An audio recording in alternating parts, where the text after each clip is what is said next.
Movie शुरू होती है तो हमें ये सीन दिखाया जाता है कि समुंदर से कुछ अजीबोगरीब क्रिएचर्स निकलकर शहर की तरफ बढ़ रहे हैं और उन्हें पैरासाइट्स का नाम दिया गया है। फिर हम एक आदमी को देखते हैं जो कि अपने कमरे में सोया होता है और उनमें से एक पैरासाइट रेंगता रेंगता उसके कान के अंदर चला जाता है। वो आदमी बहुत तड़पता है और उसके बाद फिर से नॉर्मल होकर सो जाता है। अब हमें एक लड़का दिखाया जाता है जिसका नाम शिनची था। वो रात को अपने कमरे में हेडफोन्स लगाकर गाने सुन रहा होता है। वो पैरासाइट उसके कान में घुसने की कोशिश करता है लेकिन उसे घुसा ही नहीं जाता। अब वो उसके नाक के पास चला जाता है। शिनची को खारिश होती है तो वो समझता है कि वो कीड़ा है तो वो उसे पकड़कर दूर फेंक देता है। वो उसको मारने के लिए आगे बढ़ता है लेकिन तभी वो पैरासाइट उसके हाथ पर काट कर उसके हाथ के अंदर चला जाता है। तभी उसकी मॉम भी वहाँ पर आ जाती है तो वो उनसे कहता है कि देखें मेरे हाथ में कुछ चला गया है। और जब उसकी मॉम उसका हाथ देखती है तो वो बिल्कुल ठीक होता है। अब अगली सुबह हमें दिखाया जाता है कि शिनची नाश्ते की टेबल पर बैठा होता है तो उसे अपने हाथ में बहुत अजीब फील होता है।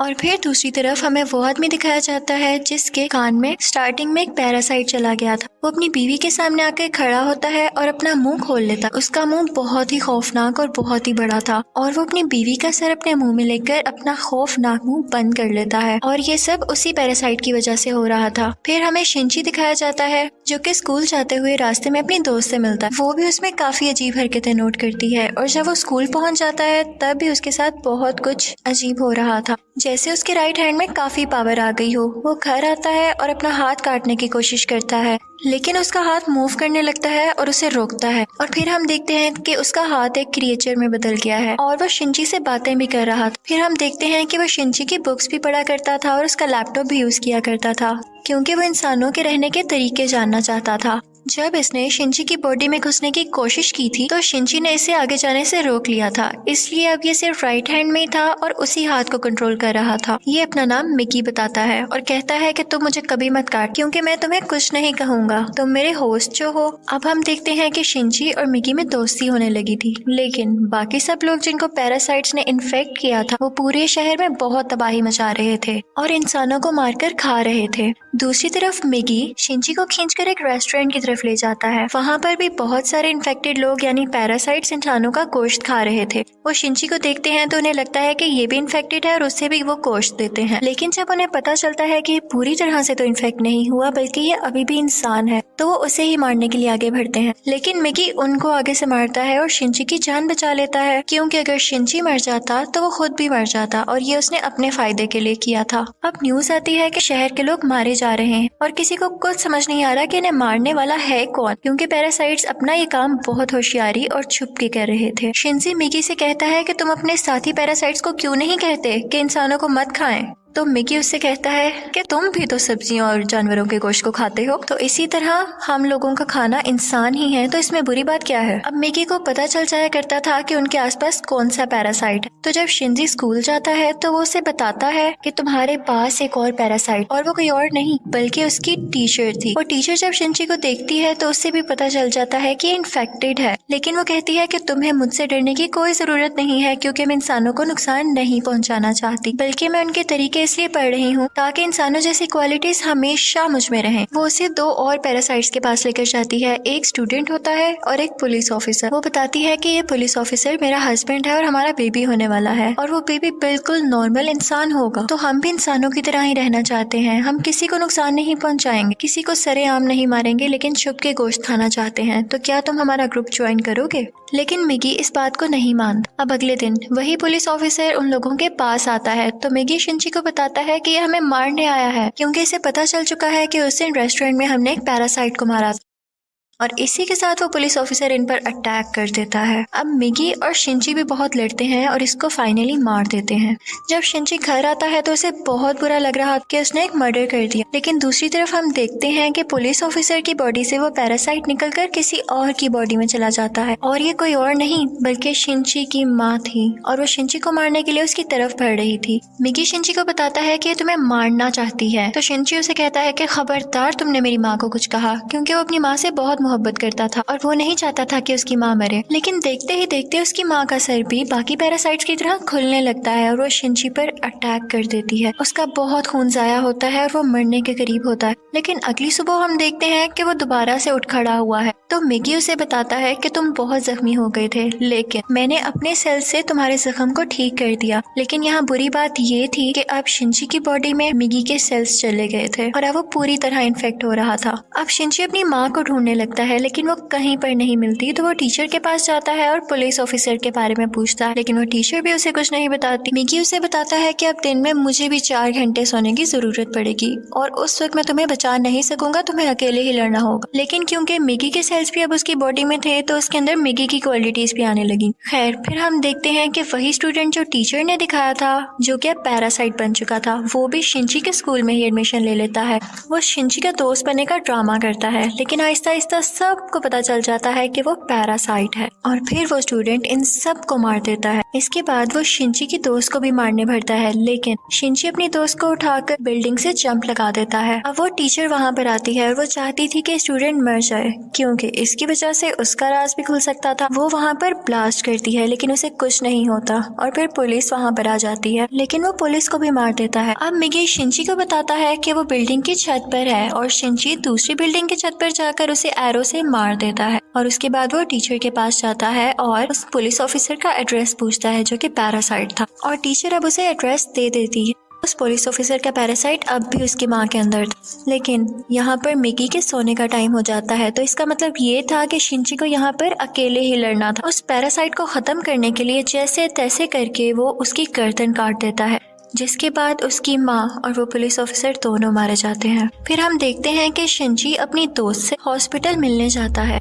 वो बातें कर रहा होता है कि मैं एक एक करके सब पैरासाइट्स को मार दूंगा, कि तभी हम देखते हैं कि कोई उनकी पिक्चर्स ले रहा है और वो कोई जासूस था। और यहाँ पर ही इस मूवी का पार्ट 1 खत्म हो जाता है और अब मैं आपको एक्सप्लेन करूंगी इस मूवी का पार्ट 2। अब पार्ट 2 में उस इंसिडेंट के कुछ महीनों बाद का टाइम दिखाया गया है, जब आर्मी को पता चल जाता है कि इस शहर में कोई पैरासाइट्स हैं जो लोगों पर अटैक कर रहे हैं और वो लोगों को बचाना चाहते थे। फिर वो जेल से एक सीरियल किलर को लाते हैं जो पहचान सकता था कि पैरासाइट कौन है और नॉर्मल ह्यूमन कौन है। उसके सामने एक एक करके लोग लाए जाते हैं तो वो सबको नॉर्मल कह देता है, लेकिन जब उसके सामने शिनची आता है तो वो सोच में पड़ जाता है और काफी सोचने के बाद कहता है कि ये भी नॉर्मल है। अब शिनची जब घर जा रहा होता है तो मिगी उसे बताता है कि हमारे बहुत पास एक पैरासाइट है और वो पास की एक बिल्डिंग में जाते हैं जहाँ पर वो पैरासाइट एक इंसान का गोश्त खा रहा होता है। जब वो पैरासाइट शिनची को देखता है तो उसकी तरफ बढ़ता है, लेकिन मिगी इसे मार देता है। फिर अचानक उसे फील होता है कि जैसे उसके पीछे कोई है और ये कोई और नहीं बल्कि वही आदमी था जिसने पार्ट 1 के एंड में शिनची और मिगी की पिक्चर्स ली थी। और फिर हमें शहर का मेयर दिखाया जाता है जो कि पैरासाइट्स की फेवर में बोलता और बहुत बुरा आदमी था, और वो टीचर भी उसके साथ मिली हुई थी। और अब हम देखते हैं कि उस टीचर का बेबी भी हो चुका था जो कि बिल्कुल नॉर्मल ह्यूमन था। वो मेयर जान गया था कि शिनची पैरासाइट्स को मार रहा है तो वो भी उसे मारना चाहता था, लेकिन टीचर उसे मना कर देती है। वो कहती है कि मिगी और शिनची आपस में जुड़े हुए हैं, तो मैं देखना चाहती हूँ ये कैसे एक साथ रहते हैं, और अगर तुम शिनची को मारोगे तो हमारा पैरासाइट मिगी भी मर जाएगा। और इसीलिए उसी ने शिनची के पीछे वो जासूस भेजा था ताकि उस पर नजर रख सके। शिनची एक दिन चल रहा होता है कि उसे फिर से फील होता है कि उसके पीछे कोई है। वो जासूस उसकी सारी बात सुनता है और उसे कहता है कि तुम्हें अपने बारे में पुलिस को बता देना चाहिए। तो शिनची उससे कहता है कि नहीं, पुलिस में भी बहुत सारे पैरासाइट्स भरे पड़े हैं। उसे यहाँ पता चल जाता है कि इस जासूस को टीचर ने उसके पीछे लगाया है। तो वो टीचर के पास जाता है और कहता है ये तुम सब क्या कर रहे हो, ये करना बंद क्यों नहीं कर देते हो? तो टीचर उससे कहती है तो तुम हमारे साथी पैरासाइट्स को क्यों मार रहे हो? वो सिर्फ अभी इंसानों को खाना सीख रहे हैं और कुछ देर बाद वो उनको मारना भी बंद कर देंगे। वो चुप हो जाता है और फिर जासूस के पास जाता है और उसे बताता है कि वो टीचर बहुत खतरनाक पैरासाइट है, वो किसी भी वक्त तुम्हें भी नुकसान पहुंचा सकती है, तो तुम उससे दूर रहो। लेकिन जासूस उसकी बात पर यकीन नहीं करता। अब अगले दिन वो जासूस उस मेयर से मिलता है। उसे शिनची की बात को टेस्ट करना था कि वो सच बोल रहा है या नहीं, तो इसलिए वो मेयर के रूम में वॉइस रिकॉर्डर लगा देता है। लेकिन मेयर को इस बारे में पता चल जाता है और वो जासूस को मारने का हुक्म दे देता है कि ये अब हमारे लिए नुकसान बन चुका है। वो पैरासाइट को उसके घर भेजता है उसे मारने के लिए, लेकिन वो घर पे नहीं होता तो उसकी बेटी को मार देते हैं। अब दूसरी तरफ शिनची को मिगी बताता है कि तुम पर 5 पैरासाइट्स अटैक करने आ रहे हैं। अब उनकी तरफ एक आदमी बढ़ता है और उसी आदमी के अंदर वो 5 पैरासाइट्स थे। मिगी और शिनची उससे फाइट करते हैं और उसका सर उड़ा देते हैं। उन्हें लगता है कि अब ये मर चुका है, लेकिन अभी तो सिर्फ एक पैरासाइट मारा गया था और 4 अभी भी बाकी थे। बाकी के पैरासाइट्स उसके हाथ में आ जाते हैं और उसे कंट्रोल करने लगते हैं। अब वो टीचर मेयर से कहती है कि जब मैंने तुम्हें मना किया था कि तुम उस जासूस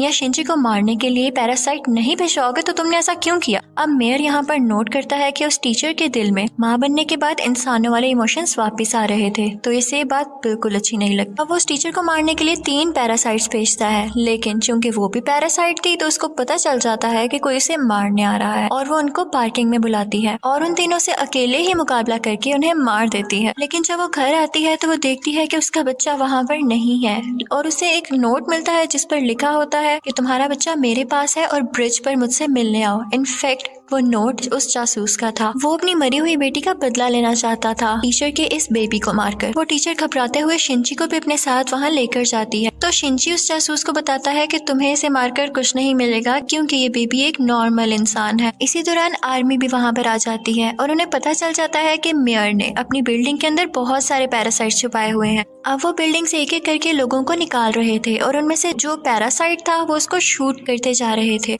सीरियल किलर भी वहीं पर था और फिर हम मेयर को स्पीच करता हुआ देखते हैं जो बता रहा होता है कि असली मॉन्स्टर्स तो इंसान है जो कि पैरासाइट्स को बिला वजह मार रहे हैं। तो वहाँ पर बैठे हुए आर्मी के सब लोग उसे शूट कर देते हैं जिससे उसकी डेथ हो जाती है। तभी वो सीरियल किलर चिल्लाने लगता है कि ये इंसान था, ये तो बस पैरासाइट्स का साथ दे रहा था। लेकिन जब वो पीछे मुड़ के देखते हैं तो वही आदमी उनके पीछे खड़ा होता है जिसके अंदर 5 पैरासाइट्स थे। सब उसे शूट करते हैं लेकिन उसे कुछ नहीं होता। फिर हम देखते हैं कि जासूस उस बच्चे को फेंकने ही वाला होता है। टीचर जब ये देखती है तो अपने बच्चे को बचाने के लिए उसे मजबूरी में पैरासाइट बनना पड़ता है। वो अपना एक हाथ निकालकर जासूस की चेस्ट में घुसा देती है जिसकी वजह से सबको पता चल जाता है कि वो एक पैरासाइट है। पुलिस उस पर मुसलसल शूट करने लगती है और वो जान गई थी कि अब उसकी जान नहीं बच सकती, तो वो अपना बेबी शिंची को पकड़ाने आती है। जैसे ही वो बेबी शिंची को पकड़ाती है बहुत ज्यादा गोलियां लगने की वजह से उसकी फौरन डेथ हो जाती है। यहाँ पर शिंची को अपनी माँ भी याद आने लगती है और उसमें इंसानों वाली फीलिंग्स दोबारा से आने लगती है। अब पुलिस शिंची को अपने साथ इन्वेस्टिगेशन के लिए ले जाती,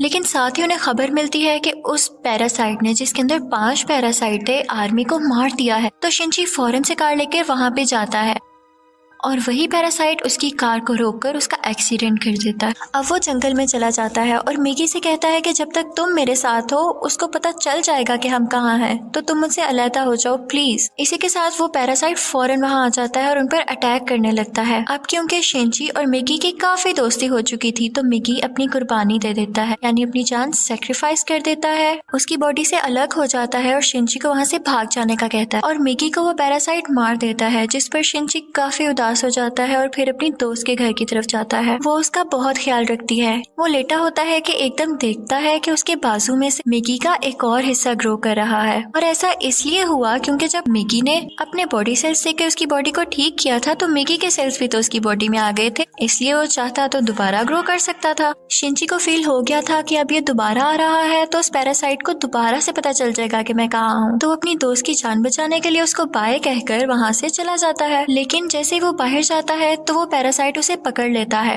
लेकिन एक फैक्ट्री में पहुंचकर शिंची एक केमिकल रोड उसकी बॉडी में घुसा देता है, लेकिन उसे कुछ नहीं होता। तो वो कहता है कि तुम मुझे क्या समझ रहे हो, मैं तो तुम्हें मारकर बाकी इंसानों को भी मार दूंगा और फिर मैं और बाकी पैरासाइट्स इस दुनिया पर रूल करेंगे। वो उसे मारने ही वाला होता है कि मिगी फौरन से उसकी बॉडी में दोबारा ग्रो कर जाता है और उस पैरासाइट पर अटैक कर देता है। इसी के साथ उसकी बॉडी में कुछ होने लगता है और वो तड़पने लगता है। तो मिगी शिंची को बताता है कि जिस रोड से तुमने इसको मारा उस पर बहुत केमिकल्स लगे हुए और अब पैरासाइट्स इसकी बॉडी में नहीं रहना चाहते और एक एक करके सब पैरासाइट्स उसकी बॉडी छोड़ देते हैं और अब सिर्फ उसकी बॉडी का ढांचा बाकी रह गया। तो शिंची वो उठाकर नीचे आग में फेंक देता है जिससे फाइनली उसकी डेथ हो जाती है। अब हमें काफी दिन बाद का टाइम दिखाया जाता है जब सब कुछ नॉर्मल हो चुका है। तो मिगी शिंची से कह रहा होता है कि अब जैसा कि इस दुनिया में कोई भी पैरासाइट नहीं रहा तो हमें भी साथ नहीं रहना चाहिए, मैं तुमसे अलग हो जाऊंगा। लेकिन शिंची उसे मना कर देता है तो मिगी खुद ही अपने आप को खत्म कर लेता है और शिंची का हाथ वापस से अपनी फॉर्म में आ जाता है, जिस पर वो काफी उदास हो जाता है और मिगी को मिस करने लगता है।